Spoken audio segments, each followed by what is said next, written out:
So asante sana kwa kutukaribisha hapa nyumbani kwako. And I know I can't begin to imagine the loss that you're going through, considering the circumstances that led to your daughter's murder. And before we even get to the whole process and what happened, how would you want Kenyans to remember your daughter? Who was she? Nyakio was a loving girl. She was charming. She had a very good soul. She loved everybody, the young. She was very loved by the children. She was very loved by everybody. She used to interact with everybody. You come to any person, she will interact. Nyakio was also outgoing.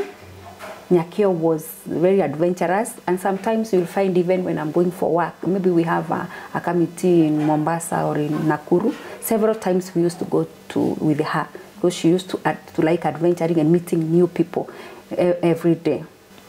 She was entertaining.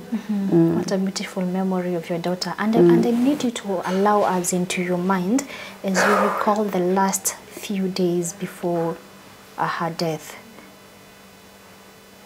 The last few days, I remember, the last few days, I was here on Saturday, and Nyakio left before me because I was going to Kirinyaga. She told me she always loved shopping and going seeing places. She would enter malls, she would enter hotels, she would enter, and then she would bring me earrings. She tells me, Mom, I have seen something very good. She would love shopping. She told me she would go to River Mall, and then she told me the vehicle doesn't have the fuel. I would give her maybe my phone. She put and I tell her, you put very little so that you don't go very far. I used to gauge a lot. So nikamwekea, akaenda akaeka mafuta, and then she went. So, and then I looked at her, and she wore a t-shirt, a white t-shirt, and she had a white t-shirt and jeans and shoes, and she looked very lovely. And even during that week, we told each other, no, because nywele zetu tutaki kukaa na nywele sasa. We used to do the same. I thought she had very lovely hair. She had very lovely hair. She told me, we had told each other, sasa tutanyolewa. We had gone that week, and we had shown people that we tumekata nywele zetu. So I remember very well that day. She won very well, as bright as she was, as beautiful. She was a very beautiful girl. Nyakio was very beautiful. In fact, I used to call her Beautiful Nyakio, the storybook we used to read when I was in school, in primary. I used to give her the name Beautiful Nyakio because Nyakio was beautiful. Yes. Were you aware that she had traveled to Thika? I wasn't aware because she told me she's going to go to River Mall, and as usual, me, when I go and I told her, there. In fact, I remember we were there. I told her we go to Kirinyaga, and then she told me, Mom, you have always wanted me to accompany. You can't see now I am now every time with you, every time with you. Sasa, she wanted me to realize that maybe she's a bit now big to accompany me, or maybe now I stop engaging her into my things. She also has her own things to do. And I know this is a difficult conversation to have right now, but kindly explain to us how you got to know of your daughter's death. It was we had talked on Saturday, and we also talked on Sunday.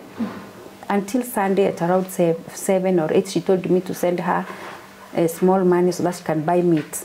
And they cook with her son. I had that week, I had my sister's son who had come here to just check on some small innovations I was doing around. So he was here. So he told me, Mom sent me something, 200. In fact, she said 200.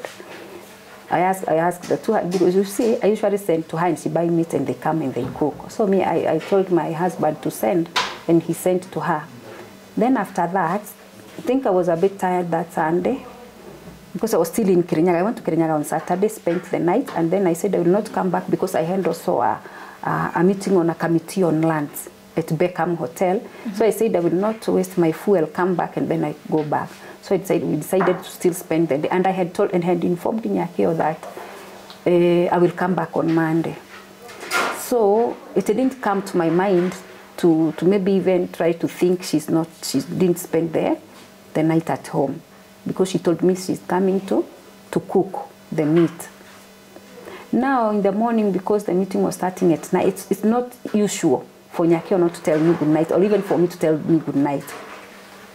And when an evil comes, I think Satan works in his own ways, because that night I slept. I didn't even tell her good night. In the morning I said, I took that my phone and since she has not written me anything, she has not even said good morning, she has not even asked me, Mom, how is your morning? Because that was always, she must ask me or me I start the conversation. So in the morning, I was preparing, I prepared very fast to go for the meeting at 9. So I said, I'll call Nyakio, let her sleep. Maybe she's asleep, let her sleep a bit. I will call her before it reaches around 11 or 12. So when I was in the committee meeting the morning of Monday, it reached at 11.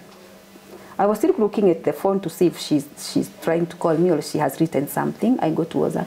But then at 11, around 11, I asked myself, hey, is it usual for my daughter to have reached 11 without even asking me? Let me start it off. So I called.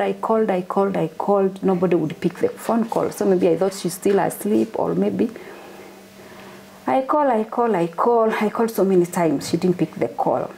I started, now my instinct started now asking me how. And my daughter has never refused to take a call or even to call back. I went to pick my husband because we had spent our night at another hotel in Kirinyaga. I went to pick it because I had gone with the car. So I told him now it's straight to Thika. So at around 5, it's the time we now started coming out from Kirinyaga.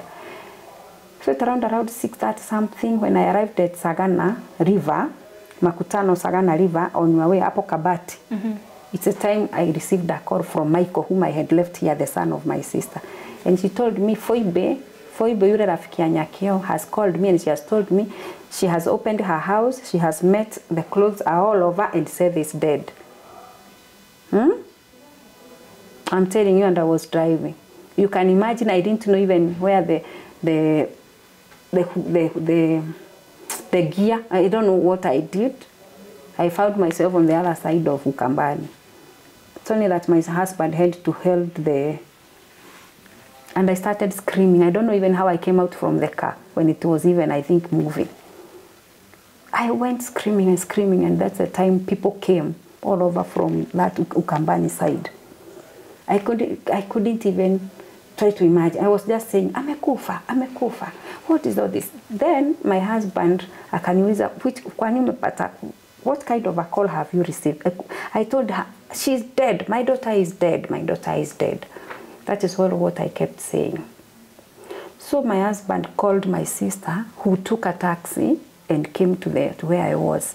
So when they started calming me, I don't know how I entered the car, and then I found myself in a hospital. So from there we went to the police station. We went to the police, other than to go to the car, we went to the police station because somebody has called that my daughter is dead. So when we went to the police station, my sister and my husband are the ones. When we went there to write the OB, we were not even given a chance to write the OB. We were directed to enter inside. So when they were inside me, I was left outside because I was still in shock and I was still screaming.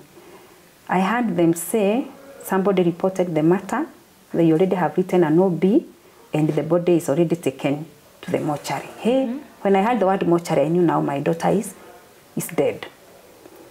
So my question is, how would you collect a body for somebody, and yet the girl is saying she knows the girl, and you can't even call a relative? Even the phone itself was working because they had called they could even have checked the phone from Nyakio's phone, because I don't know how the girl had the password, and my daughter has never given me even a password of her phone. So you were informed of your daughter's death through Nyakio's phone? Yes, she called through Nyakio's phone. She called Michael. And yet the name of the mother was still in that phone. And at the same time, the phone was not being taken the whole day.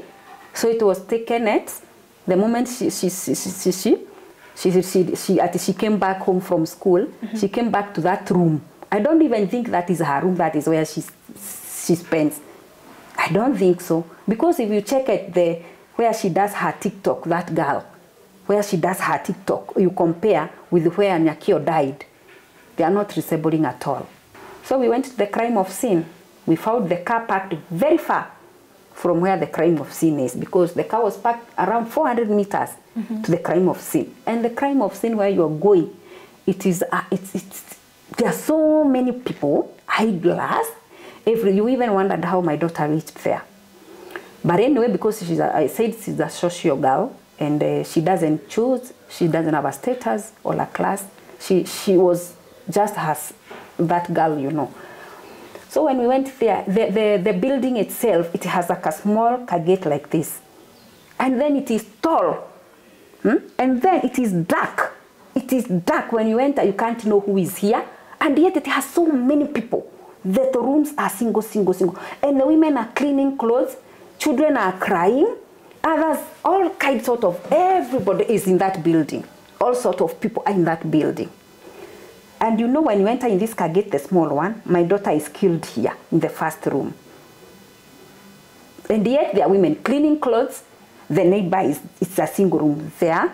The rest are two single. They are very close, and it is very dark. And the building is full of people, but it's very dark. You wonder how you didn't hear anything. The rest didn't hear anything or anything. And they are very congested. Even any scream or any commotion or anything.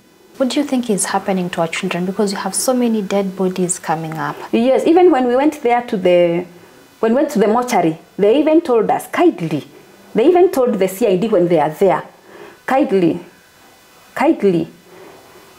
this must stop. Because we have other bodies, we have just been brought.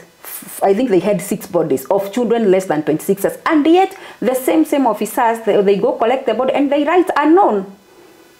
And yet, even for example, my case of my daughter, that lady who was with her in the house, how can the body be written unknown, and yet the girl is a friend, and she's even the one who reported? So it's mysterious. It's mysterious. But if something is not done, then I don't know. I just fear. I just fear for the security of the people, and mostly to our children. And someone out there knows exactly what happened to your daughter. And what message do you have for that person? Yes, there are people who knows what happened to my daughter. That's why I'm telling you I have got information, and I have got the people. If well interrogated, if investigation are done professionally, they will get the culprits. And I'll be ready to assist them get the culprits. To watch this story and more, download the Citizen Digital app today. Kenya's #1 app, Citizen Digital.